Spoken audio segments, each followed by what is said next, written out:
Okay, so I have a quick exercise that I want you to think about doing. We probably won't have time to finish it, but will you help pass out some of these, and I'll just go different directions. Everybody gets an index card.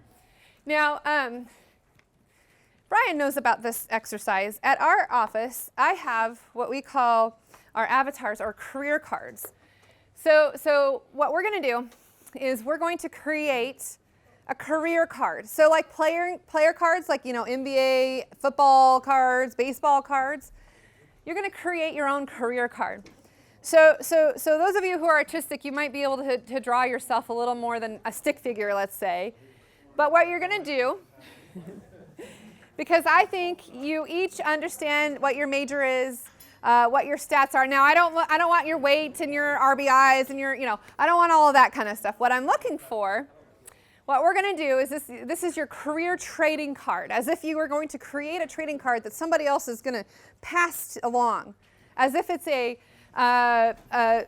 baseball card, but this is a career card.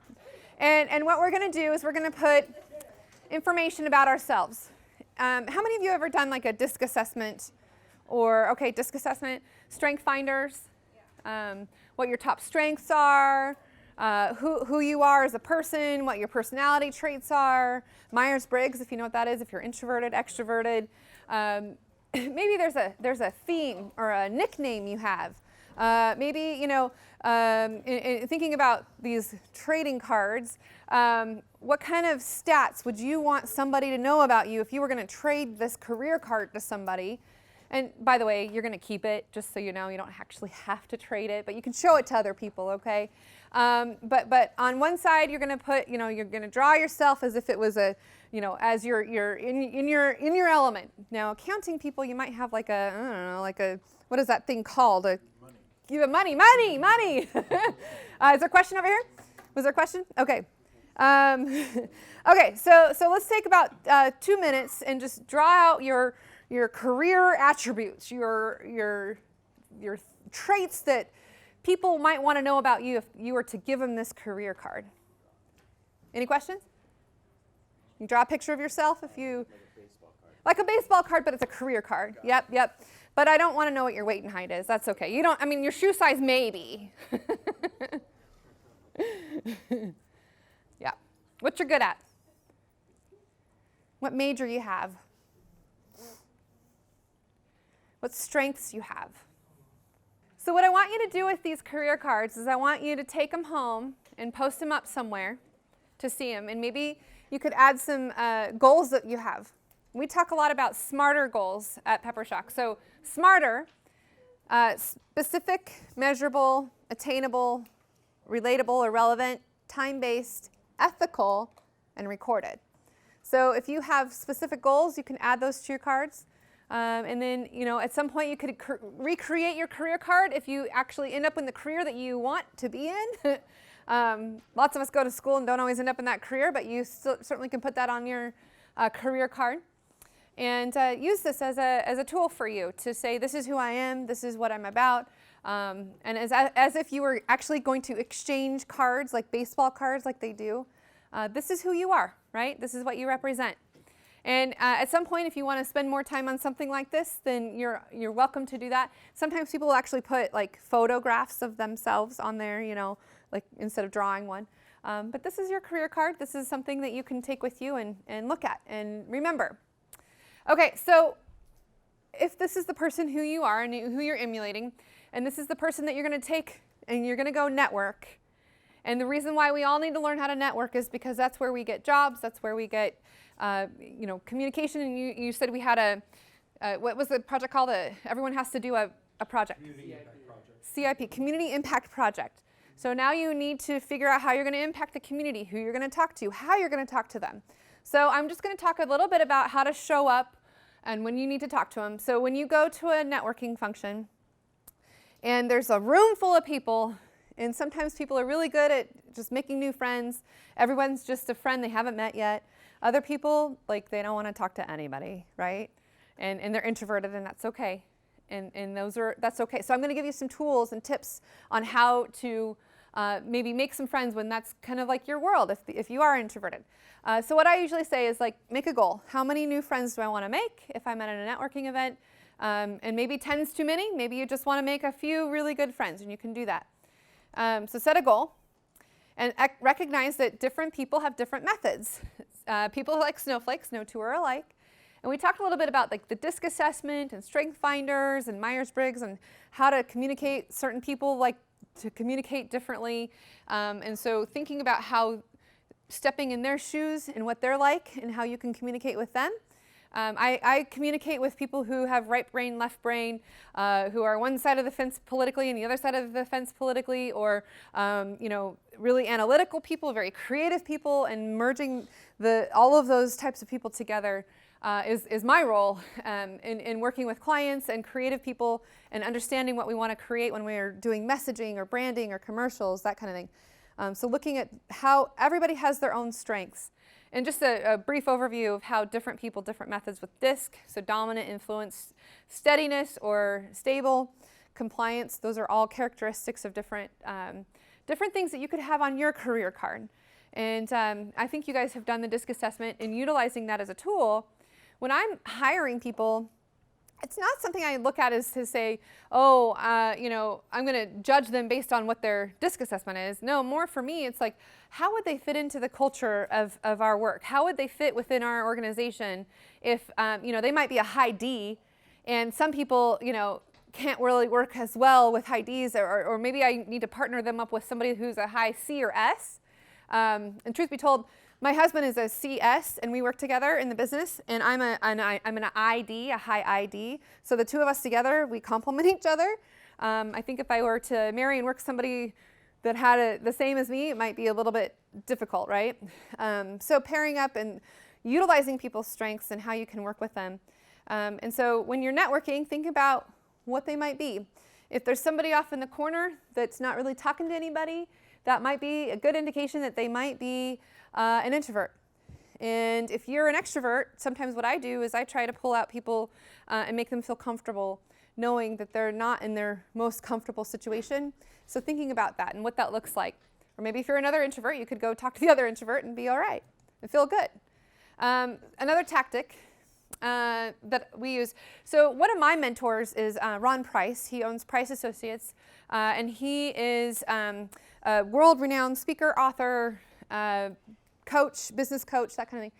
And he teaches form. Now, he goes with family, occupation, recreation, mission. I say food. Everybody can talk about food, no problem, right? It's the number one thing that everybody has in common, food. Occupation, that's good, or you can certainly talk about what it is that you do for a living. Recreation or relaxation. Sometimes people aren't into recreation, but hey, they can talk about what they do to relax, or if they read a good book, what's the good book that they read to relax? Mission or mantra, okay? So if you have nothing else to talk about, think about form and how you can use that to your advantage. And it's kind of a nice play on words for form for your tactics.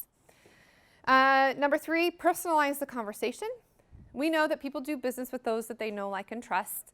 And so if they trust you and they have this rapport with you and you're building this relationship with you, you're trying to find something that's relevant and communicating with them and connecting with them, then they're likely to be able to trust you a little bit quicker. So the speed of trust happens faster. And you might be a little more employable by them because they trust you more. Just another thought. Let's see. Be a go-giver. So 5 laws of the stratospheric success of go-givers. So value, compensation, influence, authenticity, and receptivity. Who can say that? There's chocolate involved. Anyway, to be a go-giver, in creating value, if you are able to give something of yourself to somebody else, be resourceful to them, be a connector. I love making connections to other people and how I can help them by helping the person that I'm connecting them with. Face-to-face connections are really great. So this event that I have coming up, I'm inviting people that I know that this one person needs to meet this other person. And so I am making this happen by inviting them to my event at the same time. and I'm going to make them sit together because I think that they both could value from each other. So giving that kind of connection, staying open, being genuine, being involved in the community, serving on boards or committees or those types of things allow you to meet other people who are go-givers as well. And if they have a go-giver mentality, they're the ones that you want to be around because they're the ones who are going to give first, and where givers gather, those are the types of people you want to work with, right? Yeah. So what's that? Go-Giver, yeah, by Bob Berg. I actually got to meet him. We brought him in when I was serving on the Nampa Chamber Board, and his book had just released, and this is years ago. And then he also has another book called The Go-Givers Sell More. Good, good. Did I already give you chocolate? I did. Okay. Okay, no more chocolate. I know it is after the first of the year. Everyone's got their goals, right? Okay, so volunteer when you can, and then associate with other go-givers. Steel sharpens steel. That's a Stephen Covey adage. Steel sharpens steel. Find ways to build trust and credibility. So in addition to being a go-giver, position yourself as an industry expert. Speak at a conference or at the Wyatt Warriors or wherever you can give knowledge to others, because then it elevates you as the expert, and it shows that you have knowledge, and then they want to work with you because you have expertise that they can glean from, that they can learn from. And like the podcast world that's going on right now, the trends of the podcast, I mean, podcasts have been around for a long time. But now it's starting to come back again, and it's evolving and erupting. And I think it's because they're easier to produce than videos in one way. But also, I think that there's so many people with expertise that they just want to share it. And if they can build an audience by people having listeners and interviewing. And by the way, it's also a really good side effect where if I want to do business with somebody, I can just ask them on my podcast show. And suddenly now I have them captured for half an hour, however long that we're interviewing them, and learn about them. And it's a very good compliment to them because I'm interviewing them. Anyway, so that's just a side factor where they get to benefit from the podcast too. Let's see, give knowledge that benefits others, and then customer evangelism. So what that means from a branding perspective, if you have customers who are evangelists of your brand, who are loyalists, who will, they're going to pick your brand over somebody else any day, every day. I mean, we probably all have our favorite shoes that we wear, or our favorite clothes that we wear, our favorite underwear that we wear. We are going to advocate for it, right? So that, and then just over time, building your reputation that can instantly earn trust of others. And of course, word of mouth, utilizing influencer marketing. So no longer is it word of mouth, it's world of mouth, right? World of mouth. And now, because we have the digital age, we can, post it through social media. We can, accelerate word of mouth, right? If you're looking for a job, or you're wanting to, sell something to somebody, or you want to, meet somebody because of whatever reason, if you know someone who knows someone, that's where LinkedIn is really good too. You can, see those connections of who's connected to whom. Then you can use and leverage the people that you know that could talk good about you. Well, assuming that they're going to talk good about you, right? You want them to talk good about you. Then they can use that as a tool to then introduce you to somebody else and tell a story about you. Hopefully good, right?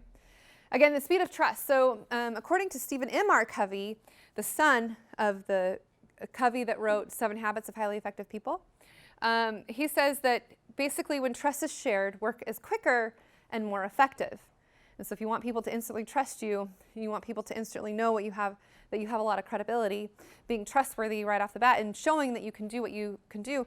That's why I love to do, I served on the Shakespeare Festival board for 6 years in the gala committee, and I work and I give some of our stuff pro bono, because then all of those people who are also go-givers can see a little bit of our work, and see the quality and working with us, and how ideally easy it can be. And then they want to work and bring their business to us. And it's happened that way, where it's kind of that reciprocal go-giver mentality. So integrity is made up of the virtues: honesty, congruency, humility, and courage. And those are parts of the trust. I'm going a little bit quick because I know we're running out of time. Did you have a hidden agenda? What was your intent? What was your intent to make sure that these connections happen? Was it self-serving, or was it because truly you wanted to connect other people and make other people have value from your connections that you make for them?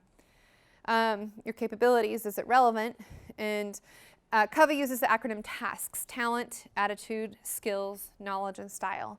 So those are some of the things that you can put on your career cards. What is your talent, your attitude, skills, knowledge, and style? I love people who have positivity as one of their strengths, because it's always a good thing to have positive people around, right? And you want to make sure that that's a positive environment, that you keep your environment positive. Yeah? I had a good example of this. Oh, yes, sure. Speed of Trust. I learned a lot from this book. Good. It relates to everything, but like one of the cool things that like I learned from this is that I learned how to paraglide this summer. You did? Yeah, and I convinced 2 other people to. Oh, there's some paraglide trust. with me as well. But like in the book, he talks about competent and capable. Mm-hmm. You can beat both of those drums at the same time. Mm-hmm. You're able to trust someone that much faster. Yep. Yep. And like with my instructor, I knew that he was competent and I knew he was capable. Capable and competent, yeah. You would hope so, right? Yeah, To paraglide, yeah. 10 years of experience. He taught, tons of people how to do it. He was insured. He was competent. He was capable. So the speed of I trust. trusted him that much faster. Yeah. Versus Good. just anyone off the street running off a mountain. It's not a good. Right. Yeah. Right. Running off a mountain, but you got to trust. Trust him because Good. of those two attributes. That's a really good example. I love that. You should put that in your career that you've paraglided before. That'll be something of interest that people will want to know. That's amazing. Good. Thank you for sharing. For sure. So results. One of our principles at Pepper Shock is superior results, and that's what we are always after. We want to make sure that what we do is results oriented and doing the results that we want to exceed expectations, right? So if results aren't there, neither is the credibility and neither is the trust. It's just that simple. So your past results, the past, and now your current results, and then your potential results, your future. So thinking through what that could look like for you. Number 8, overcome the honeymoon phase. So when you're networking, when you're first made, it's kind of like this, like you're dating.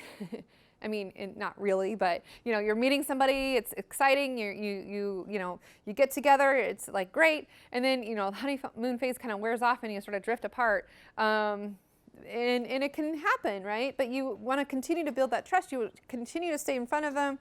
If you're trying to build your network, if you're trying to get a job somewhere, you're trying to do all of these things that could happen. Stay in front of them. Do things that will help. Write them a letter, a snail mail letter, right? Anyway, networking doesn't have to be face-to-face anymore. So times have changed, and you can use social media. You can use, email. I don't know. I get like 50,000 emails, but text messaging. How about that? Or now Snapchat. Apparently, there's all these different ways to connect with people. But I still think face-to-face is a great way to do it as much as you can. But it can help reinforce that word of mouth if you are in front of people. One of the things that we say to our clients nowadays, it used to be that you had to run an ad like 5 to 7 times before somebody would recognize the brand or even know that they've heard of you. Now, because we all get so inundated with so many messages and so many things all at once, we have to make sure that our message for our clients are in front of people 12 to 13 times before people even acknowledge that they've even heard of the brand. So who was talking about retargeter, where you're going to get something that's following you everywhere? That's why they're doing it, because they got to put it in front of you, in front of you, in front of you. That frying pan's not going to come in front of you all the time, right? You click on it, man, it's going to be there all the time. But that's why, because people won't do it because they are inundated with so many messages now. You just have to do things to cut through the clutter and be effective, right? Genuine. Number 10, once you've grown your network, then you can play matchmaker and start connecting others, and this will reinforce your own expertise as well as establish yourself as a source for making connections. If something's not necessarily going to benefit you and you've met somebody that can benefit somebody else, sometimes I do that with job candidates. If I know they're not a good fit for me, but I feel like they might be a good fit for one of my clients or a friend who's looking for somebody, or I'm always kind of hearing who's looking for work, who's looking, who needs employees, what employees are looking for. So, because we have interns and all kinds of people coming through our office, and we're interviewing people and either on camera or through whatever, if we have a job, that kind of thing. So always, you never know who's gonna, listen to you. And And then putting it all together, just relationship building, staying connected, keeping in touch, the art of networking, right? Keeping your foot in the door. And here, I'm going to just go straight to this one because I love this. Oh, rapid fire bonus tips. So when building relationships, here's what not to do. Don't play business card poker. So you're not there if you have business cards and you're going to meet a room full of people and you're there networking. Don't just go pass your business card out to everybody because you just want to make friends with everybody and you think that you're going to, do that. You got to make meaningful relationships. So you're not there necessarily to play business card poker. That's what that means. Don't be Jaws. Don't be the time sucker. It amazes me when sometimes I'm at an event and people will come talk to me and I'm kind of doing this. And they kind of, and I'm doing this, and pretty soon I'm backed in a corner and I can't get out of the way because they're sucking all of my time away. So don't be Jaws. If you start to see people kind of backing up and taking those steps, that's kind of a good indicator that maybe they're done talking to you, but they don't want to be rude. And they, I don't know if you felt it or maybe you're an offender of this, but I'm telling you now, if people start backing up, there's something to kind of take a cue, right? Dress for success. Okay, hopefully I don't offend, but no 3 T's or 3 B's. No tanks, toes, or tattoos. Sometimes when you're dressed to success right away, for me, I don't care, but sometimes there are people who are offended by tattoos. Just, that's how it is, right, in the world. There are people who can block your, way in through the door because of them. And it's just, kind of putting yourself in their shoes, how they are, who they are, right? And then no butts, busts, or belly shirts. If you're on a job interview and you wear that, you're probably not going to get very far. Just saying. People sometimes judge a book by its cover. It's not fair, but when you're in an interview situation and, they're looking at you and they're going to, have you in front of other customers, you're going to be an accountant for an accounting firm. You're going to work with their customers. They want to make sure that you're representing them and the company and the culture and that you fit within that culture. So keep that in mind. Number 4, don't go overboard on the smorgasbord. So contain yourself with food and beverage. Sometimes people will load up. There's appetizers set out and drinks available. Sometimes it's really hard to go shake somebody's hand when you got food and you're juggling, holding the cup and you're trying to network and it's you've got too much food in your face. Going to the Christmas party and just shoving your face full of food, not a good idea. So take it in moderation, right? Number 5, don't muddy the waters. Focus on what you're there to do, what your business is there for, what you're associated with, who you're representing, what company you're working for, or if you're representing yourself. Sometimes people might have multiple businesses that they represent, if they're MLMs or if they're, you're a student, you're this, you're this, you're this. Just stick with one thing so that people can remember who you are and what one thing about you that you want them to remember most. Number 6, global warming. Don't talk poorly of others. You'll never know who knows somebody. And if you start talking bad about somebody else, what does that look like about you? Right? They're going to judge you for you talking bad about somebody else. So don't be talking poorly of others because it just is a reflection on you. Number 7, don't be late. Be prompt. I got to work on that one myself, especially today.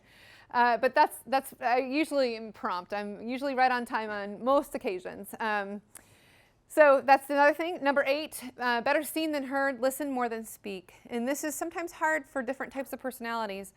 Sometimes if you can listen to what people's problems are or what things you need to do in order to help them or solve their issues or solve their problems that they might have, how can you help them? Just thinking about that go-giver mentality. How can you help these people who are you're talking to? Number 9, follow up, period. Just make sure that you follow up. If you say you're going to do something, obviously do it, and follow up with them and say, hey, it was nice meeting you at this such and such event. We talked about whatever. For me, sometimes when people follow up with me, it's always nice to have some sort of cue of what it is that we talked about or how I met you, because I meet a lot of people. So sometimes I just need some sort of cue of what it is that helps me understand who you are to me. And then number 10, don't give up. Build your network, build your people around you, build the people that can help you succeed wherever it is that you want to go next. And here's some things to do. When building relationships, setting those goals, if it's 3 meaningful friends, 10 meaningful friends, maybe it's, you're going to reach out on LinkedIn to 3 new people that you want to connect with and how you're going to connect with them. Set a time limit. Know your exit strategy. If you're at a function and you have a kid thing to get to, know how you're going to get out of there. Because if you get backed in a corner, what are you going to do to get out, right? Know what you're going to do to get out of there. If you're especially an introverted and you want to only have a certain amount of time, and then after that you're done, then know how you're going to get out of it. And then we talked about form, family, occupation, recreation, and mission. If there's nothing else to talk about, food, travel, organization, relaxation, and mantra. Those are my adaptations of that, of form. Number 4, stories, sharing personal stories, but avoid politics, religion, and no one wants to hear about gross health stories. Honestly, no one wants to hear it unless they ask. You do? Oh, well, I'm not giving you chocolate for that. If they ask, right, sometimes women will talk about their birthing story of their children. Not a good idea unless it's asked of you, right? Sometimes, people don't necessarily want to hear it in a social public setting. It's unfortunate, but true. Yes, sir. What if you're a politician or a pastor? Oh, well, yeah. I guess you have to figure out who your audience is, right? It could be that controversial marketing we're talking about.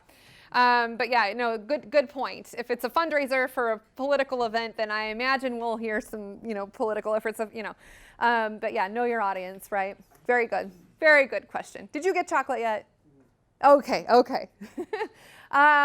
Number 5, intro. Ask for introductions. This is key. If you know somebody who knows somebody else, asking them to introduce you makes it more memorable for that introduction, for that person who's being introduced to you, because now suddenly it's kind of like it elevates it a little bit. It's not like a cold introduction. Now it's a warm lead, a warm introduction to somebody else that you know.